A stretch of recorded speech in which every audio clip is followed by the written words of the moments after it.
All you have to do is have some, and then, brother, then you'll outpace even the machinery.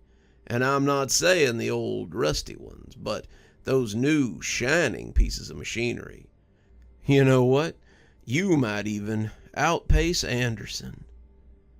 I only have to drink this thing? Simple as that? I asked Ricky. Richard Walsh, 6'3", muscular, and always in the mood for some overtime. It took an accident for me to fall in his good graces. If it wasn't for that, Ricky would never even have said good morning to me. There was an unwritten rule amongst the factory workmen. It doesn't matter who a man is. It doesn't matter how well educated a man is. All that matters is if this man can get the job done. If he does, the others will be nice to him, no matter if he's a convicted criminal or what have you. On the other hand, if a man can't handle the job, he'll be treated like crap, even if he's a war hero. Sadly, I fell into that second category. I feel like livestock. I feel like cattle being manhandled by some rough-looking cowboy, yelling from the top of his dark stallion. And there we are, ready to be branded, willing to go wherever we're told to go, even if it's to our doom. I've always felt like that, ever since I started working at the factory. I was 18 at the time, the very age good kids from rich families go to college. No, not me, though. At that time, my father had just left me and my mom for a girl my age and decided to take a second tour to his lost years of youth. So, I had to take a step forward, become the householder, the breadwinner. It didn't take long for my mother to become mentally unstable. Life had always been hard for her, and my father leaving was the final blow. It had hit my mother square, and she had shattered. Mom died when I was 20, and I met a girl, factory worker, steamy hot and wild. After a few days and nights of the most desperate kind of lovemaking, we decided to get married. Back in the day, I thought a good lay would be enough to sustain a long and happy marriage. My father came looking for me as my new marriage went south. He felt the age weighing on his shoulders like never before. He felt the grasp of death coming closer. I felt like telling him to screw off. Not like I blamed the guy, but since he left me and my mother to starve and went searching for a lay of his own, I felt entitled to do the same.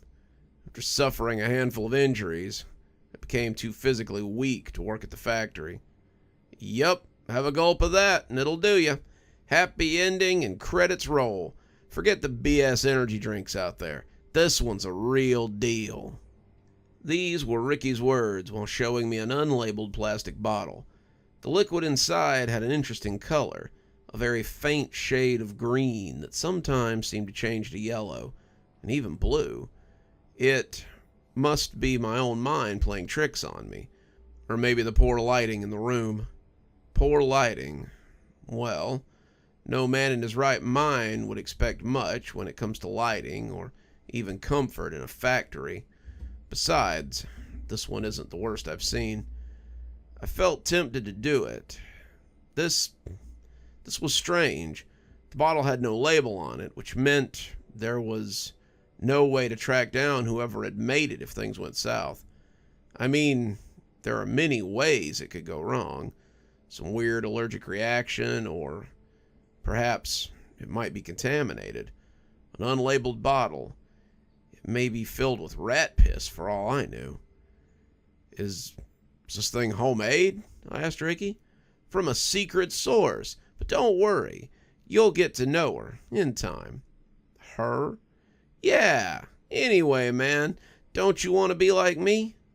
Well, do you also drink this stuff? I asked Ricky. Hell yeah, man.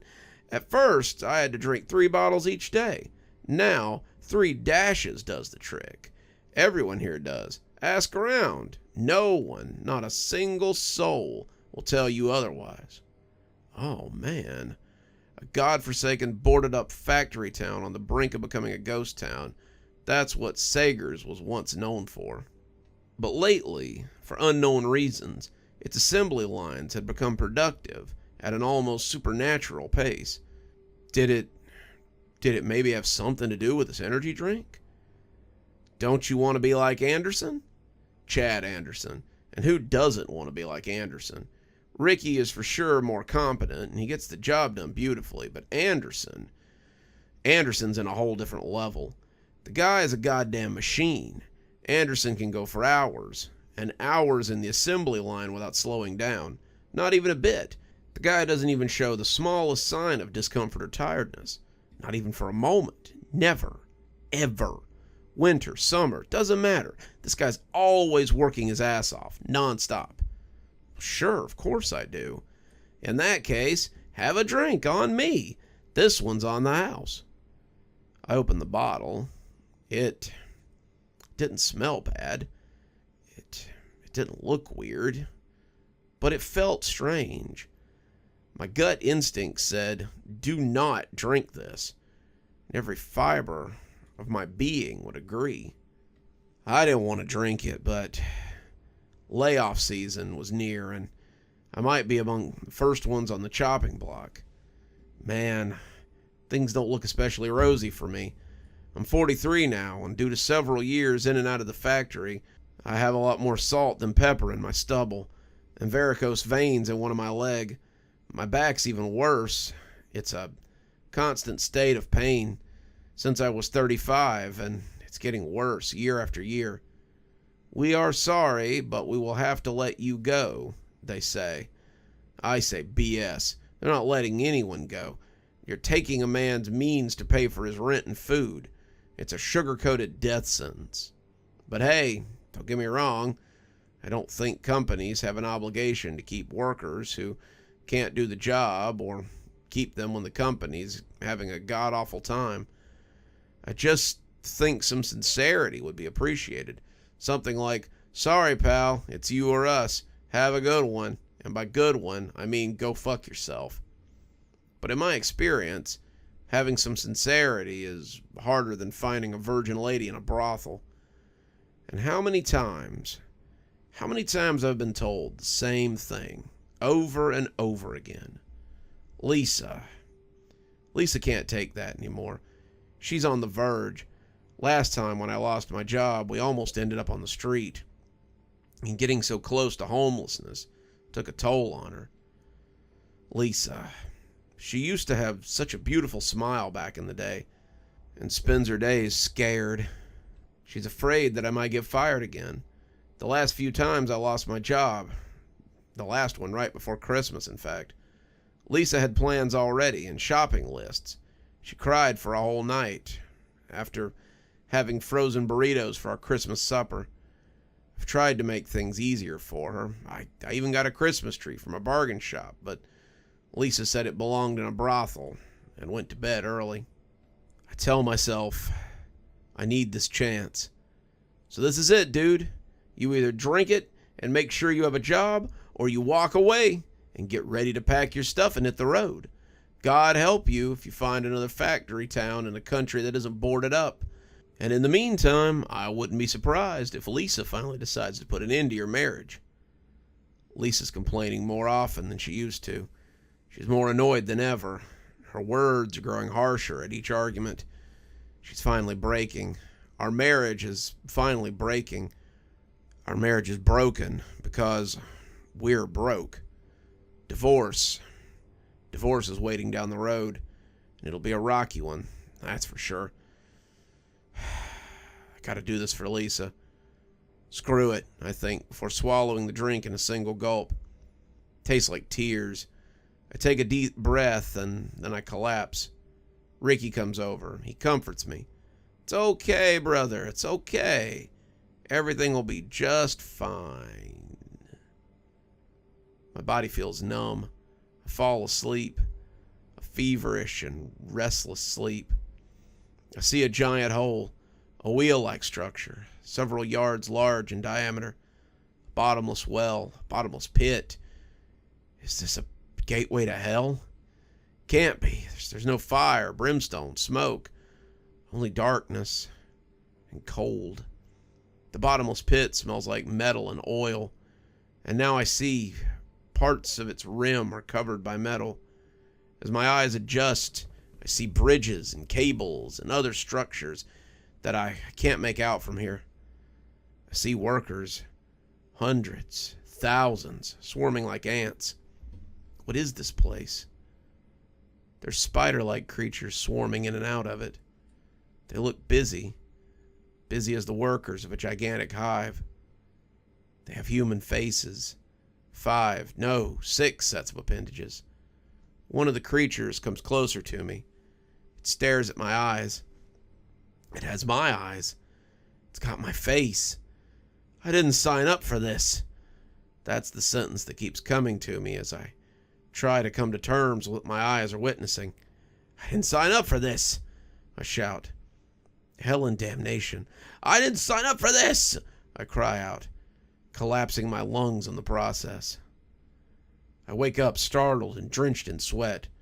Somehow I ended up on my couch, still wearing my factory uniform.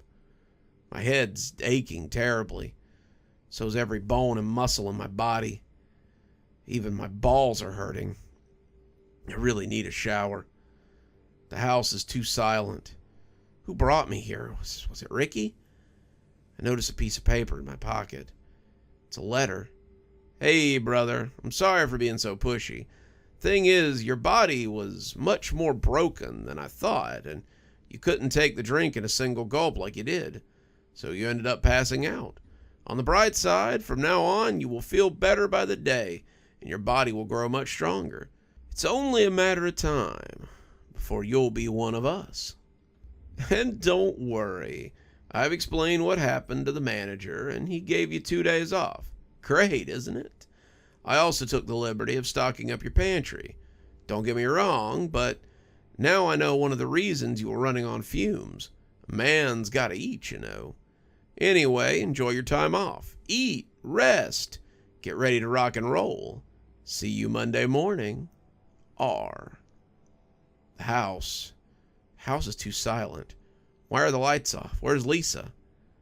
I get off the couch and start searching for her. I have to drag my body around, limping and feeling my skull throbbing with every step. I search the house twice, but Lisa is nowhere to be seen. What's going on? Oh man, my belly's aching. I went to work having had only black coffee for breakfast. Receiving donations isn't the most comfortable thing on earth, especially groceries, but I'm starving. I go to take a look at the pantry. As soon as I open the small door, I'm shook. When Ricky said he stocked my pantry up, he meant it. It's been a long while since the last time I saw this much food. I fixed myself something to eat. For the first time in years, I can have my favorite breakfast. Pancakes soaked in maple syrup and butter, scrambled eggs, hash browns, English muffins, cheese and sausage sandwich. Above all else, fresh, strong coffee. I feast and feel like a king. So much so that the pain just vanishes, and for a minute I forget about Lisa. I even dare say that her absence feels like a relief, at least for a little while. No fights, no yelling. I fix another cup of coffee, and only now I see a small note pinned by a small whale-shaped magnet on the fridge door. Lisa, it's got to be Lisa. I have a sinking feeling as soon as I touch the note, and upon reading it, I feel swallowed into oblivion. Sorry, Dan, you can't take it anymore. My lawyer will call you next week. Please don't come looking for me. I wish you all the best in life. Lisa. Good evening, everyone. It's me, Dr. Plague. Thank you so much for joining us for tonight's show. If you think you might like a little more spooky in your life, then please feel free to click on one of the videos we have up here. Maybe look at one of the playlists if you're trying to get caught up. I know, there's so many videos on the channel. There's so many series that are going at the same time. Sometimes you just need a little refresher course, and I gotta say, I always enjoy the views.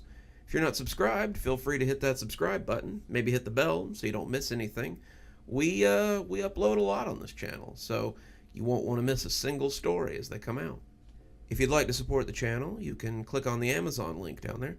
There's quite a few books in my Amazon account. You can have a look, and If you'd like a signed copy, get up with me through email, and I'll be happy to work something out with you. Also, there's links to my Patreon, and you can become a member on the channel if you'd like your spooky a little bit early. Patrons and members on the $5 tier get their videos 12 hours early. That's in the morning, as opposed to in the evening. Patrons at the $10 level also get a signed copy of my book anytime I write one. Speaking of my patrons, you should see them appearing right now. Just wanted to take a minute to say how much I appreciate all of you. Patrons, subscribers, however you give to the channel. I really appreciate everything you do, and it truly touches me that you have chosen to support the channel in this way. Well, that's enough for now. Till next time, Dr. Plague, signing off. Have a wonderful evening.